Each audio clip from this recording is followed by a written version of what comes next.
Well, I think the process to get something at council legislation is reasonably straightforward in terms of club can contribute, a district can contribute. I think the process is clear. Whether people understand it or have got involved in it, I'm not so sure.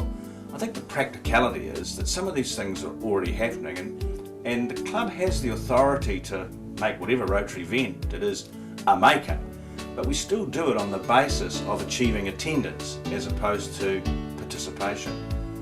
In my mind, there is absolutely no doubt, and I don't want to offend 100% attendees, but there is no doubt the person that participates in our project work, the person who gets their hands dirty doing something in the community, the person who contributes money to the Rotary Foundation but can't attend every week, is a better Rotarian than that someone attends every week but does nothing. And that's the change. Now, while we continue to measure attendance, while we continue to say to people, but you have to come, to our meetings, otherwise we'll have to ask you to leave, it's just nonsense. We need people to participate because the work we have to do is just getting more and more, not less, unfortunately, in this world. So we need more hands at the pump. And that change will bring some tension in the organisation. There is no doubt about that. We've sat at about 1.2 million now for 4 or 5 years, and yet I think in the last 7 years we've inducted 1.2 million new people into Rotary. So the churn is horrific. So we're either overselling and under-delivering, or there is another problem, and I suspect there's a bit of overselling. Now, I feel strongly about this, and that is we've got this attendance thing wrong. We bring people into Rotary and on the promise of being a service club, on the promise of doing good in the world, on the promise of meeting new friends, and what do? All we do is measure their attendance and how much money they give to the foundation. We need to get our people engaged. We need to be seen as an organisation that does things and people are involved. And I think that change is starting to happen, and if the council legislation has the courage to start to address the membership requirements and certainly changing the attendance requirements, then that will change. Now, this is a contentious issue and not one that's universally supported when I go around promoting it. But I have no doubt in the future we will become an organisation of engagement. But I see the customer for Rotary is the kid that gets the dictionary in the school. It's the family that lives in the shelter box. It's the child that was immunised for polio. It's for the people that benefit from the work that we do. And I think if we can get clubs and individuals to see that as the customer, then this whole sense of engagement changes and that club becomes focused on making the customer satisfied, be doing stuff. And so it's things that we do every day in our working lives, but we don't, again, do in Rotary. We leave our business hat at the door when we walk into the Rotary meeting. So I do think that our website should be available for everybody. If we want the community to understand what we do, we should show people. You can have member access that is used to do the communication stuff that we need to do if that's the case.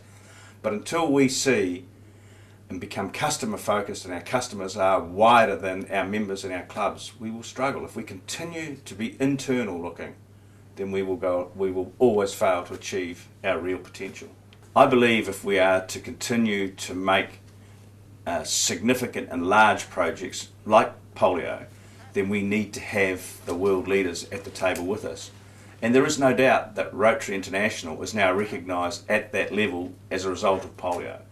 So whether the decision, once polio is eradicated, to have another major health initiative like that, or whether it's something completely new, I think now we're recognising and recognised by governments of the world, United Nations and so on, that we are a serious player in the area of humanitarian and educational programs. The significant move the board made in this 2010-11 year of increasing the PR grants, the district PR grants, is a significant move in the decentralisation of that communication and public image work.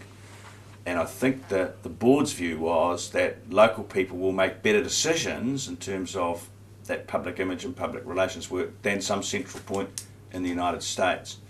If we agree with that, then it does mean that we've got to have spokespersons or groups of people that will take some responsibility for certain programs. I believe it's reasonably straightforward to go and find the chair of the Rotary Youth Exchange or someone's involved in Rotary International within the programs, but not for the whole basket of Rotary programs. So maybe that brings us to a whole question about redistricting and district governance formats and where that will all head to. I think one thing that Rotary International can't be criticised for is for disseminating information, because they are very good at it. But because we are 1.2 million members in a number of languages all around the world, with a huge basket full of products and programs, it's inevitably, this is a major issue, both from a communication point of view and a reporting point of view. Now, in the strategic plan currently, and something that I hope will be addressed over the next decade, is the development of an online club resource tool and performance measurement tool. And if we can improve the communication between the clubs and Rotary International and gather the data and ensure that our data is accurate, then I believe that communication can become much better directed. At the moment, within Rotary International, our collection of data and use of databases is appalling, and we've fallen way behind what I would consider to be the commercial norm for this generation. We also get criticism about the Rotary magazine, and that was another issue for the 2010 Council on Legislation. The regional magazines still are the most effective way of getting the messages from the Rotary International President and the board to all members. You could argue if they don't read them, then you communicate it. But the website is the other way, and of course now the magazines, I think Rotary Down Under has been available electronically for 2 or 3 years, and the Rotarian, if it's not now, is very soon will be available to download electronically. But I haven't met many people who download a 70-page magazine. You know, we tend not to do it. We get the newspaper, we pick the bits we want, and we move on a daily basis. So I don't know that the answer is there yet. What I will still say is between the Rotary Down Under magazine and the website is still the single best avenue to learn about project ideas in Australia and New Zealand. Every time I read that magazine or go onto that website, I get another idea for a project which I can share with clubs. So clubs that do read it will be active and just pinch those ideas. I mean, we don't always have to come up with an original idea, though. There are plenty of ideas there to be shared and copied. So the current quality of the Rotarian and the Rotary Down Under magazine are magazines that we can be proud of leaving anywhere in our community, in my view. And make people more aware of what's going on in Rotary. There's no doubt about that at all. And in fact, a number of clubs do that, of course. They buy additional copies to distribute to their school libraries, reception areas and so on. You know, I think the core values that Rotary's been built on around the fellowship, service, leadership, diversity, etc. are important, and I don't think anybody I'm talking to is saying we want to change those sorts of issues around, you know, integrity, and our principles. Our principles, you know, we should stand firm by our principles. But rules and traditions are another thing, and you can change rules and traditions without dropping your principles. And I think that's what we need to understand in Rotary, and certainly that's what Ray Klingersmith is. You know, that's his cowboy logic. That's cowboy logic. Rules and traditions are up for grabs, principles are forever. And I think if we think about that, then we can start to debate. And that's what has to happen. People need to debate. I don't want to do anything other than to get people talking about these issues, because out of that will become a better future. But if we don't talk about them, then we'll miss the future. And my concern, and the reason I'm on this crusade a bit, is that the world is moving so fast, unless we can sort of keep up a bit, the gap's going to get bigger and bigger and bigger, and that will just get too big to bridge eventually. So if the message is about change, always change is difficult, because we want to do it at different speeds and we'll see things differently, and inevitably it creates some tension.